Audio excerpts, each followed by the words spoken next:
আর এবার সিথির দিকে একটু নজর রাখবো। কেন নজর রাখবো? কারণ সেখানে শান্তনু সেন আর অতীন ঘোষ এই অনুগামীদের মধ্যে কোন্দল।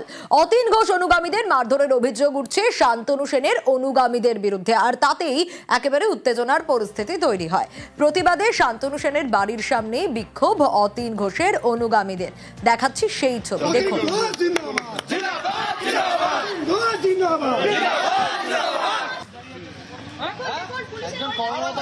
লজ্জা করছে না দাঁড়িয়ে?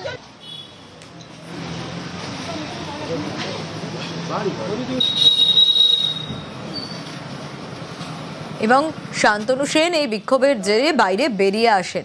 অভিযোগ, অতীন ঘোষের অনুগামী এবং শান্তনু সেনের অনুগামী যারা রয়েছেন তাদের মধ্যেই এই কোন্দল। একটু নজর রাখি।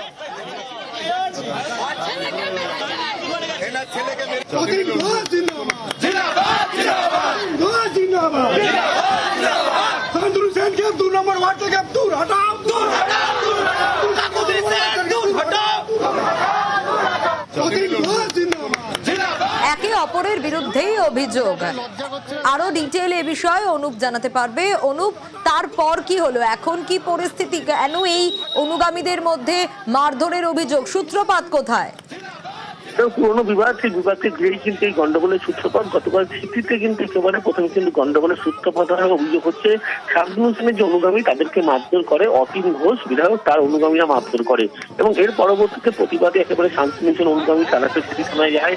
সিটি থানায় শান্তনু সেনের অনুগামীরা ঘেরাও করে বিক্ষোভ দেখাতে শুরু করে অতীন ঘোষের অনুগামীদের বিরুদ্ধে এবং অতীন ঘোষের নেতৃত্বে কিন্তু এই ঘটনা ঘটেছে বলে এমনটা অভিযোগ করা হয়।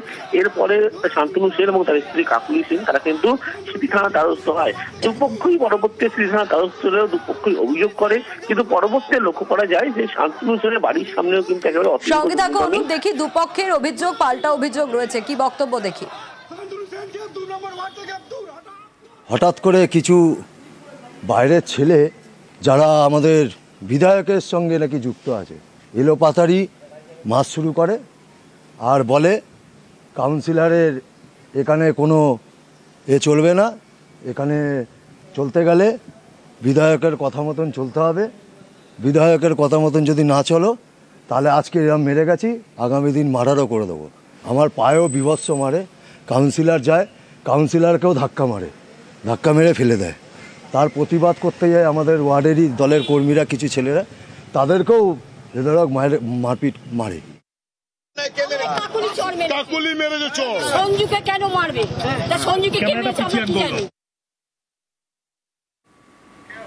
আরো একবার একটু জানতে চাইবো যে কেন এই পরিস্থিতি তৈরি হলো, এই অভিযোগ পাল্টা অভিযোগের সিচুয়েশন কেন এলো? অনুপের কাছে আসবো, তবে তার আগে আরো একবার জানাই, সিথিতে উত্তেজনার পরিস্থিতি। শান্তনু সেন আর অতীন ঘোষ অনুগামীদের মধ্যে গন্ডগোল, অনুগামীদের মধ্যে মারধরের অভিযোগ, একে অপরের বিরুদ্ধে অভিযোগ।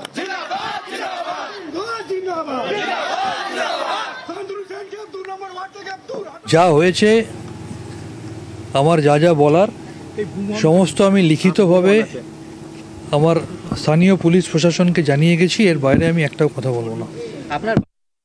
উনি নিজে দাঁড়িয়ে আমাদের কর্মীকে মেরেছেন এবং মার খাইয়েছেন। আমরা থানার কাছে বিচার চেয়েছি, এই সিটি থানা ওসি বা অফিসাররা কোনো রকম আমাদের হেল্প করছে না।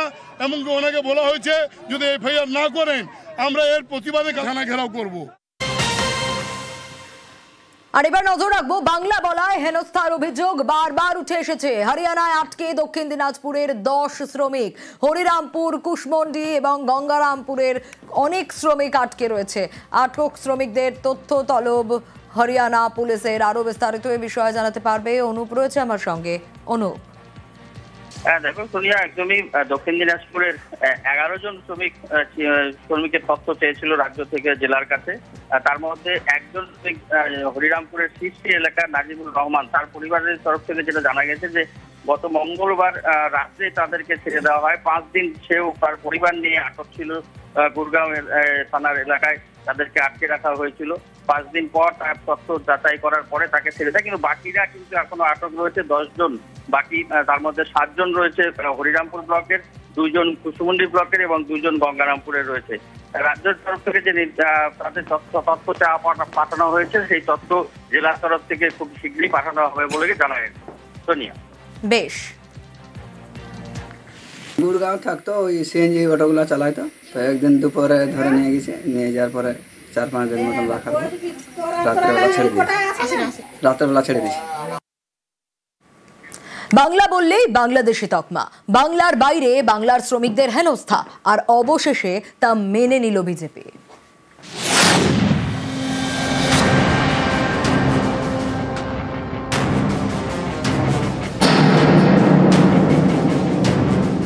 পরিযায়ী শ্রমিক পশ্চিমবাংলা থেকে আমাদের দলে দলেই যাচ্ছে। তো ভিন রাজ্যে কাজ করতে গিয়ে যারা আজকে হচ্ছে যে আজকে এই সকম প্রশ্নের সম্মুখীন হচ্ছেন, এটা একটা বড় সমস্যা। আমাকেও খুব খারাপ লাগছে। বাংলা বললেই বাংলাদেশি তকমা, একের পর এক বিজেপি শাসিত রাজ্যে বাংলার পরিযায়ী শ্রমিকদের হেনস্থার অভিযোগে বারবার সরব হচ্ছে তৃণমূল। বাংলা ভাষার ওপর চলছে বিরাট সন্ত্রাস। বাংলা ভাষায় কথা বলা নাকি যাবে না। বাংলা ভাষায় কথা বললে আপনারা বেছে বেছে বলছেন, চুমকে চুমকে, কে হিন্দু কে মুসলমান। কি অধিকার আছে বিজেপি গভর্নমেন্ট? জবাব দাও।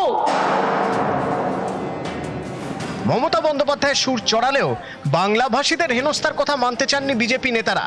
পাল্টা তাঁরা শান দিয়েছেন অনুপ্রবেশ ইস্যুতে, চেষ্টা করেছেন মেরুকরণের হাওয়া তুলতে। বুধবার শেষমেশ ভিন রাজ্যে বাঙালি হেনস্থার কথা মেনে নিলেন মালদা উত্তরের বিজেপি সাংসদ খগেন মুর্মু।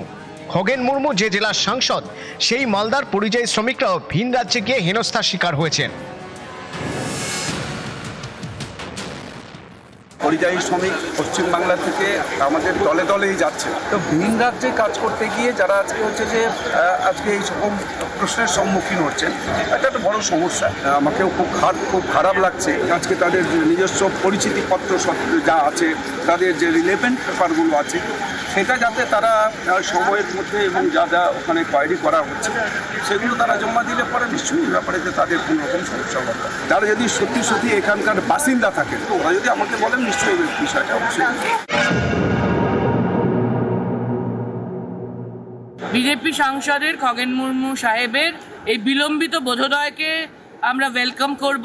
যদি ওনার মতন আরও বিজেপি সাংসদরা বুঝতে পারেন, ওদেরই ভালো। ওরা যত কম বুঝবেন, না বুঝবেন, ওদের ক্ষতি। বাংলার বাইরে বাঙালি হেনস্থার প্রতিবাদে বাংলা ভাষা আন্দোলনের ডাক দিয়েছেন মমতা বন্দ্যোপাধ্যায়। ভাষার ওপর সন্ত্রাস, বাংলা ভাষার ওপর সন্ত্রাস মানছি না, মানব না। ভাষা আন্দোলন শুরু হলো। তৃণমূল নেত্রীর দেখানো পথে সুর চড়াচ্ছেন দলের বাকি নেতারা। বাঙালিদের ওপর অত্যাচার হচ্ছে, বাংলা ভাষার উপরে আক্রমণ হচ্ছে, এ আমরা মানবো না। বিজেপি যেখানে পাচ্ছে বাঙালিদের ধরে তাদেরকে অ্যারেস্ট করে দিচ্ছে, বাংলা ভাষার ওপর আক্রমণ করছে। গুয়াহাটি থেকে পশ্চিমবাংলার মানুষ যে এখানে রয়েছে তাকে নোটিশ দিয়ে দিচ্ছে, উড়িষ্যা থেকে নোটিশ দিয়ে দিচ্ছে। বাঙালিদের ভয় দেখানো যায়? বাঙালিকে জানে না। বাঙালি কিন্তু স্বাধীনতা আন্দোলনের প্রথম 1 নম্বর জায়গায় স্বাধীনতা আন্দোলন রয়েছে। গুজুরা ছিল না ওখানে, নাথুরাম গডসের সঙ্গে হাত মিলিয়েছিল। এরা কি করে বুঝবে? গুজু চলে যাবে, বাঙালি থাকবে। মমতা বন্দ্যোপাধ্যায় যখনই বিপদে পড়েন তখনই বাংলা এবং বাংলাভাষী এই এজেন্ডা বা এই কার্ড প্লে করে। বাংলাদেশিদের ভিডিও পাওয়া যাচ্ছে বাংলাদেশে, তারা নিজেরা বলছে আমরা বাংলাদেশি। তারা বলছে যে আমাদেরকে বিএসএফ বা পুলিশ সেখানকার বলে দেওয়া হয় যে এখনই বাংলাদেশে চলে যাও, কারণ তোমরা এখানকার নাগরিক না, তোমাদের বৈধ কাগজপত্র নেই। গুজরাটে প্রায় 6 লক্ষ বাঙালি বাস করে। যে 6 লক্ষের মধ্যে কতজনকে গুজরাটে বাংলাভাষীদেরকে বলা হয়েছে আপনারা বাংলাদেশি? শতকরা বের করতে বলুন, 2-5 জনও বের করতে পারবেন না। আগামী বছর রাজ্যে বিধানসভা নির্বাচন। বাঙালির মন পেতে বাংলা ভাষা এবং বাঙালি অস্মিতাতেই শান দিচ্ছে রাজ্যের শাসক দল। এতে কি চাপে পদ্ম শিবির? তাই কি তাদের সাংসদ অবশেষে ভিন রাজ্যে বাঙালি হেনস্থার অভিযোগ মেনে নিলেন? নিউজ 18 বাংলা। আবারও তৃণমূল কর্মী খুনের ঘটনা। মুর্শিদাবাদের ভরতপুরে তৃণমূল কর্মী খুনে কুপিয়ে খুন। বাইকে যাওয়ার সময় গাড়ি থামিয়ে এলো পাথারি কোপ। ঘটনাস্থলে মৃত্যু ষষ্ঠী ঘোষের। শিয়ালাই বাঁধের উপরে এই ঘটনা, এবং এখনো পর্যন্ত কি আপডেট পাওয়া যাচ্ছে আরো ডিটেইল জানাতে পারবে প্রণব রয়েছে আমার সঙ্গে। প্রণব, আবারও তৃণমূল কর্মী খুনের ঘটনা, এখনো পর্যন্ত কি ব্যবস্থা নেওয়া গেল?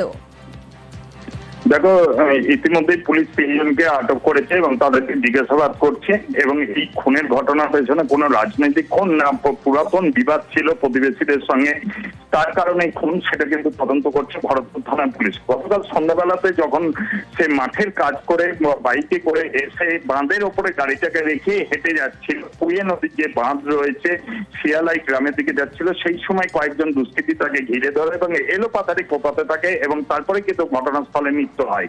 সঙ্গে সঙ্গে ভরতপুর থানার পুলিশ এসে সেই মৃতদেহ উদ্ধার করে কান্দি মহকুমা হাসপাতালে ময়না তদন্তের জন্য পাঠায়। এবং এই ঘটনার পুরাতন গ্রামের মধ্যে বিবাদ ছিল, সেই কারণেই খুন হয়েছে বলে কিন্তু প্রাথমিকভাবে মনে করা হচ্ছে। তবে পরিবারের পক্ষ থেকে বেশ কয়েকজনের নামে অভিযোগ করেছে। পুরো ঘটনার কিন্তু তদন্ত করছে ভরতপুর থানার পুলিশ। এবং যে ভরতপুরের যিনি বিধায়ক রয়েছেন হুমায়ুন কবির, তিনিও কিন্তু দাবি করেছেন যে নিরপেক্ষভাবে তদন্ত করে এই ঘটনায় যে বা যারা জড়িত তাদের জন্য থাকবে। প্রণব, 4টে বাজে তখন, বৈকাল 4টে। হ্যাঁ। কি বলে এসেছিল বাড়িতে? বললো মুন্নিস দেখে আসে। আচ্ছা, মাঠের জন্য? হ্যাঁ, আমরা ফোন করছি, ফোনে ধরছি না। দিয়ে আমার দেওরকে বললাম ফোন করো, তো ফোনে ধরলো না। আমাদের পাশের বাড়ির একটা দাদাকে বললাম, তাও বলি ফোন ধরলো না। তারপরে শুনছে মার্ডার হয়ে গিয়েছে দাদা আমাদের। আচ্ছা, উনি কি করতেন? চাষ করতো, একটা ছিল মিনি আছে, চাষবাস করতাম আমরা। জমি জায়গা।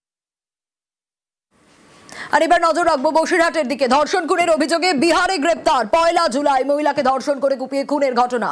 ধর্ষণ খুন করে টাকা গয়না লুটের অভিযোগ। বিহার থেকে জালে অভিযুক্ত আব্দুল হাসান মোল্লা, নিহত মহিলার পূর্ব পরিচিত অভিযুক্ত।